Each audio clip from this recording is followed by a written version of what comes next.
नमस्कार, मैं Nitin Kumar Radhe Krishna YouTube channel में एक बार फिर से आप लोगों का स्वागत है। शुभ प्रभात। हमारे कहने का राधे राधे बोलिए। प्रातःकाल का समय है।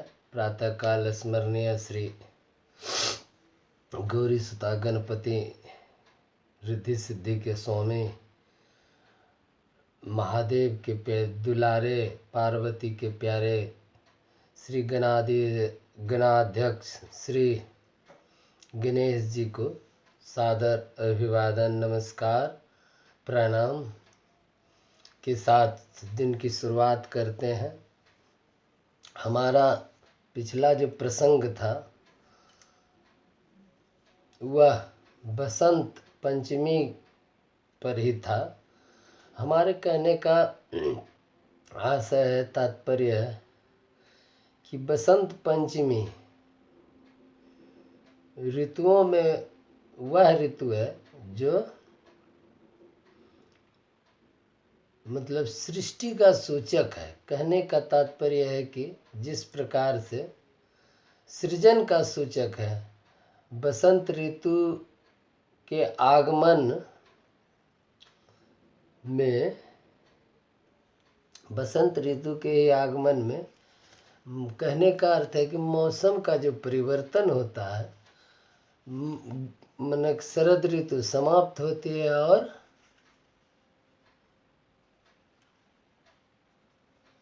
शरद ऋतु समाप्त होती है और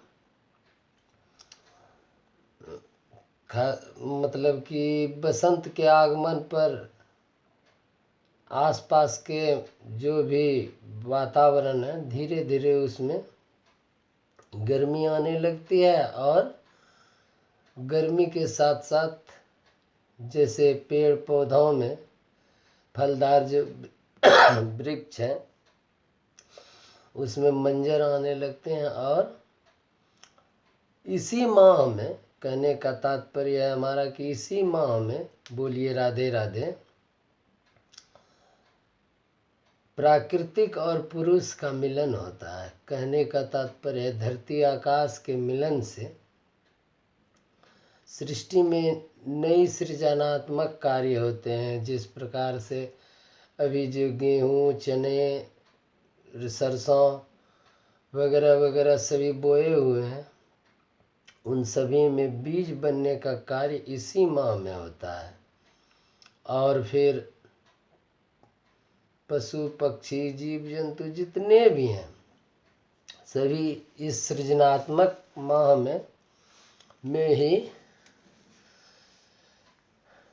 कहने का अर्थ है कि गर्भ धारण करते हैं। जिस प्रकार धरती सूखी हो जाती है अभी दो चार महीने से, मतलब श्रावण मास के समापन से जो वर्षा ऋतु समाप्त हुई है, तो बसंत में ही पहली फुहार से फसलों के धूल को हटाया जाता है। और इस माह में ऋतु में स्वयं परम पिता परमेश्वर कई रूप में वह धरती पर आते हैं। जैसे कि कहने का अर्थ है कि इस माह में जैसे माता सरस्वती का आगमन बसंत पंचमी के रोज, कहने का अर्थ है बसंत के 5वें रोज उनका आगमन होता है। उनकी पूजा विधि से सारी विधि व्यवस्था से पूजा करने के उपरांत फिर भगवान शिव के वैवाहिक कार्यक्रम महाशिवरात्रि कही जाती है, वह भी इसी माह में होता है, मतलब ऋतु में होता है। उसके उपरांत भगवान श्री हरि अपने रामावतार में इसी वर्ष आते हैं, इसी ऋतु में आते हैं। और होलिका दहन वगैरह वगैरह बहुत सारे ऐसे त्यौहार होते हैं जो बसंत ऋतु में ही होते हैं। जब धरती चारों ओर से सूख जाती है, बोलिए राधे राधे जय श्री कृष्ण, तो धरती जब चारों तरफ सूख जाती है तो स्वर्गाधिपति देवराज इंद्र देवादिदेव के इच्छा से सृष्टि में सृजनात्मक कार्य के हेतु धरती पर कहीं कहीं अपनी मतलब कि बूंदें बरसाते हैं देवराज इंद्र। तो उससे क्या होता है, नई नई फसलों की जो क्यारियां लगी रहती हैं उसमें उस बारिश से कहीं उसमें मतलब कि बीज बनने लगते हैं। और कहने का अर्थ है जिस प्रकार से कोई प्रेमिका अपने मतलब बरसों से रूठे हुए अपने प्रेमी के इंतज़ार में रहती है, और जब उन्हें पता चलता है कि उनके प्रेमी का आगमन होने वाला है, तो जिस प्रकार से नई नवेली दुल्हन अपने पिया के मतलब कि इंतज़ार में सज सवर कर रहती हैं, उसी प्रकार जब मतलब कि प्रकृति जानती है, धरती खास करके मतलब धरती जानती है कि हमारे प्रियतम आने वाले हैं, तो वह भी उसी नई नवेली दुल्हन की तरह तैयार होकर रहती है। तो बीच बीच में इस मौसम में, इस ऋतु में पछुआ का बयार बहता है, जिससे क्या होता है कि मतलब कि पेड़ पौधों पर लगे धूल कण साफ हो जाते हैं, और देवराज इंद्र बीच बीच में हल्की हल्की फुहार देकर मौसम को साफ करते हैं, जो कि दूर तक देखा जा सके धूल कण जो आसमान और धरती के बीच में जम जाता है, उसे हटाने के लिए।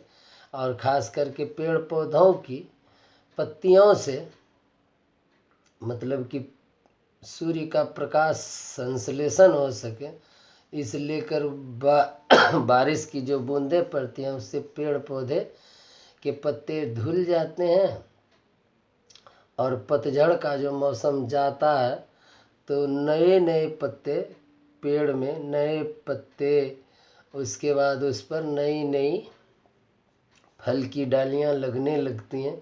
और यह सब मतलब कहने का अर्थ है कि जब स्वयं देवादिदेव महादेव के वैवाहिक कार्यक्रम होते हैं, और ठीक उसके आगे भगवान श्री हरि जब रामावतार में इसी ऋतु में मतलब धरती पर आते हैं, तो उन्हीं के स्वागत के लिए प्रकृति जो है वह सज सवर कर तैयार होती है, क्योंकि नई सृजन के लिए प्राकृतिक और पुरुष का मिलन होना अनिवार्य है। बोलिए राधे राधे। ऐसी बातें शास्त्र भी बताते हैं कि धरती को प्राकृतिक माना गया है और पुरुष को, आकाश को पुरुष माना गया है।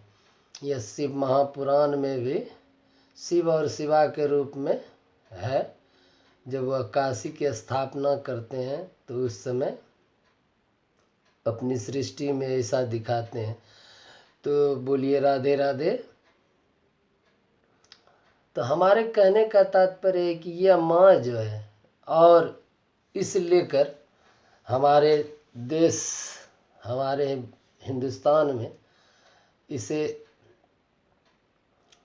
एक त्यौहार के रूप में मनाते हैं। खास करके यह माह जो है, यह एक मतलब ऋतु है, बसंत ऋतु जो है, यह मैंने आपको पहले भी बताया है, कई वीडियो में बताया कि बसंत जो है कामदेव के पुत्र हैं। इसलिए इस ऋतु में मतलब चाहे वह किसी प्रकार का जीव हो, चाहे वह 2 पैर 2 हाथ वाले मनुष्य हो या 4 पैर वाले स्तनधारी जीव हो, सभी में काम की भावना जागृत होती है। और इसी लेकर इस समय कहने का अर्थ है बहुत सारे मतलब कि जानवर भी मतलब गर्भ धारण करते हैं, और स्त्रियां भी इस माह में, ऋतु में गर्भ धारण करती हैं, ऐसा माना जाता है और देखा भी जाता है।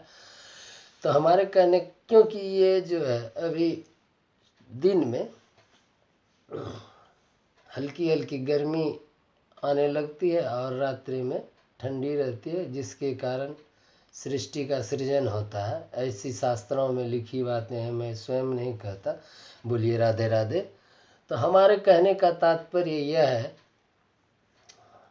कि देश के विभिन्न हिस्सों में और अब तो विदेश में भी इसे ऋतु को, बसंत ऋतु को उत्सव के रूप में मनाया जाता है, और कहीं पर होली के रूप में मनाया जाता है। जैसे कुछ लोग हैं कि बसंत के उत्सव से जिस दिन माता सरस्वती की पूजा आती है उसी दिन उन लोगों के होली हो जाते हैं और वह होली के पकवान बनाकर खाते हैं।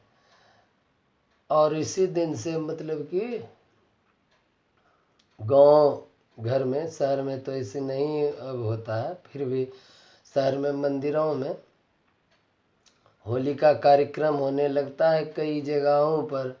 मतलब कि माघ महीना समाप्त होता है और फागुन चढ़ जाता है तो होली का हर जगह गीत भजन होने लगता है। रात्रि में लोग सब बैठते हैं पास में, मंदिर हो या कहीं बड़े से दरवाजे हो, वहाँ पर बैठते हैं और गीत भजन सभी गाते हैं, होली के प्यारे गीत गाते हैं। तो मतलब कहने का अर्थ है कि यह 2 महीना जो बसंत ऋतु होता है यह खुशियों का महीना होता है। यहाँ हर जगह खुशियाँ ही खुशियाँ होती हैं। तो मतलब बसंत उत्सव के रूप में भी इसे मनाया जाता है कई, जैसे खास करके हमारे आसपास के, मतलब कि हमारे देश में विभिन्न प्रकार की सभ्यताएं हैं, मतलब वो धर्म को मानने वाले लोग हैं। तो खास करके ये उत्तर प्रदेश के वृंदावन सब में इसे बहुत धूमधाम से मनाया जाता है। और भी मतलब दक्षिण भारत में भी इसे मतलब चारों तरफ इस ऋतु में चारों तरफ धूमधाम लगी रहती है। मतलब बाज़ार में भी नए नए सेल, मतलब कि दुकानदार बसंत उत्सव के रूप में मतलब कि अपनी बिक्री बढ़ाने के लिए नए नए ऑफर्स मतलब देते हैं। तो बसंत उत्सव पर आज के लिए इतना ही। मतलब बसंत के बारे में मैं जितना कहूँ उतना कम है, क्योंकि यह ऋतुओं का राजा है और स्वयं मतलब कि भगवान श्री कृष्ण देव मतलब कि गीता में भी अर्जुन को समझाते हैं, जब 12वें मतलब कि 11वें अध्याय से लेकर 13वें अध्याय तक वह अपने बारे में बताते हैं, सृष्टि में मैं क्या हूँ, मैं क्या हूँ अर्जुन को बताते हैं। तो उसमें बताते भी हैं वह कि मैं मतलब ऋतुओं का राजा बसंत मैं ही हूँ। तो इस प्रकार से मतलब कि हर मतलब कि 6 ऋतुओं में सबसे श्रेष्ठ बसंत को ही माना गया है। यह सृजनात्मक ऋतु है और इसमें सृष्टि के कई मुख्य कार्य होते हैं। स्वयं देवादिदेव श्री हरि इसमें पधारते हैं। भगवान श्री महादेव जी का विवाह भी इसी ऋतु में मतलब होता है। और उसके बाद आम जन के लोग वैवाहिक कार्यक्रम में भाग लेते हैं, शादी विवाह होता है और 2 महीना एकदम हलचल का ऋतु रहती है। आज के इस मतलब कार्यक्रम में इतना ही। आज के इस अंक में बोलिए राधे राधे, जय श्री श्याम। आप लोगों को बसंत की ढेर सारी बधाइयाँ, और मैं चाहूँगा कि आपके जीवन में भी बसंत एक उत्सव के रूप में आए। राधे राधे, जय श्री कृष्ण।